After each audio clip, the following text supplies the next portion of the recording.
Pamilyar ka ba sa Evil Eye? Evil Eye? Hindi eh. Ano ba yun? Alam mo, pansin ko kasi may nangmamata sa'yo eh. Kada may gala tayo, ikaw lagi yung hindi makakasama. Pag may pupuntahan, laging magkaka-emergency. Tapos yung mga plano mo, parang hindi naman natutuloy. Alam mo, pansin ko din, laging nagkaka-emergency. Pero baka naman kasi coincidence lang. By the way, sa mga plano at mga goals mo pala, ano ang balita doon? Yung plano kong small business. Alam mo, bibili na sana ako ng mga materials eh. Kaso nagamit ko naman yung pera. Alam mo na, di ba nga na-hospital si mama? Siyempre, gagastusin ko na yung pera sa kanya kaysa unahin ko pa yung small business ko. Sayang naman. Tagal mo pa naman ang kinukwento yun. Alam mo, yung goal ko talaga yung makapag-business eh. Kahit yung maliit lang. Tsaka passion ko yung paggawa ng mga DIY bouquets. Tiwala lang.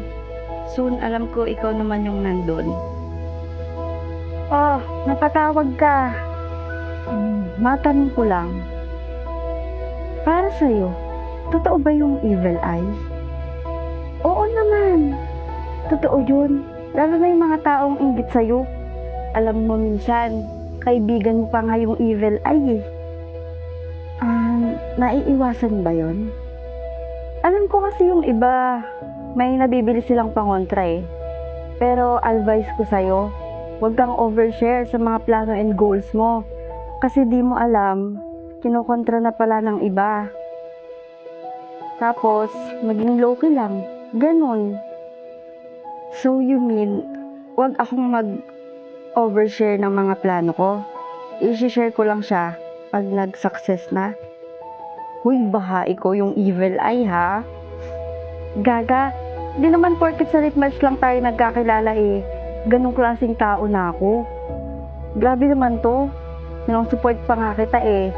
Saka, tinutulungan sa maitutulong ko para sa business mo. Sa bagay, from party chat to instant chat kaya tayo. Pero alam ba, dalawa lang kasi kayong pinagsasabihan ko ng mga goals ko eh. Hindi kaya ayoko namang pagbintangan siya. Sige na. Salamat sa time. Ma-curious kasi ako sa evil eye eh. Bye-bye! Reply mo kaya muna ako. So sis, anong chismis mo dun sa BFF mo? Ito na nga. Alam mo, minsan hindi na ako naniniwala dun eh. Alam mo yun, puro lang siya plano, pero walang improvement. Puro lang siyang talk, pero wala naman ako nakikitang pagbabago. Dilulo yata yung BFF kineme mo eh. Eto pa, alam mo ba yung motto niyan in life? Law of attraction daw. Ilang taon yun ang plano yun, hanggang ngayon wala pa rin natutupad. Puro lang naman pala yabang. Hindi ko nga lang yung napapakinabangan. Hindi ko nahihingian ng tulong, hindi ko na uutangan. Hindi ako magtitiis dun eh. Kimi, nagawi kaya ta dito ganda sa lugar namin. Kamusta na? Halos isang buwan din walang paramdam ha. Mukhang busy ka. Nakakamusta ako sa'yo, kaso wala kang reply eh. Kaya ayun, hanggang sa naging busy na talaga ako. Saan ka naman busy? Sa kakalaw of attraction mo. Mukhang nalawa ka na sa kakalaw of attraction ko ah. Pero ngayon, yung law of attraction ko, nagsasucess na. Ayun, nabisi nga ako sa aking small business eh. Di naman tumabiro. Finally! Akala ko kasi noon pa man, puro ka nalang kwento. Joke lang. Congrats pala ha. Thank you. Uy, una na pala ako ah.